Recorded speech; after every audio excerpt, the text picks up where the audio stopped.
এতক্ষণ লাগলো মানে আসতে, প্রায় এতক্ষণ লাগে মোড়া। কোথায় নিয়ে যাও তুমি বলো? কি বুঝি না, আবার বলো কিসে বাজে ভাষা ইউজ করছো। আচ্ছা, এখানে তো বাজে কিছু না, তুমি মোটা, তোমাকে মোটা বলতেই পারি। তুমি কাটো না, আসলে কাটো না, তোমার না মোটা মোটা করবে না। আমরা এখন কোথায় যাবো?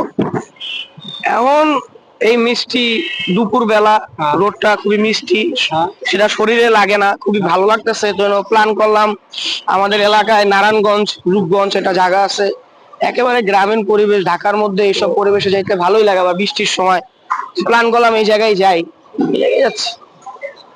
তো এখন আমরা যাচ্ছি কোথায়? মূলত যাচ্ছি কোথায়? কৌশিকের কাছে। এখন যাচ্ছি আমরা কৌশিকের কাছে, আমরা আরো দুইজনকে পিক করবো। দেন কৌশিক আর কৌশিকের ওয়াইফ।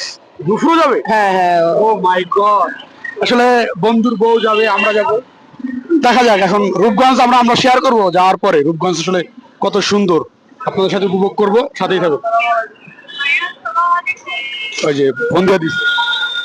আমি নুপুর, কোথায় আপনি? ও নুপুর, নুপুর এই যে আমরা 10 ছাত্রবন্ধু লাইব্রেরির সামনে। হ্যাঁ হ্যাঁ, নামো নামো। আচ্ছা, ফোন দিয়ে দিয়েছে বন্ধুর বউ। আজকে আমাদের বউ নেই বলে কত কিছু ভোগ করতে হয়। যাক, আমাদের একদিন হবে। তো রূপগঞ্জ যাওয়ার পর বাকিটা দেখাবো সবাইকে, সাথেই থাকুন, দেখা হবে খুব শীঘ্রই। যাচ্ছি, ভালো একটা ওয়েদার। তা আমি তো না খাই, আমার খাওয়াবি কি? আমিও তো খাই নাই। খাস নাই? দুইজনই তো না খাওয়া।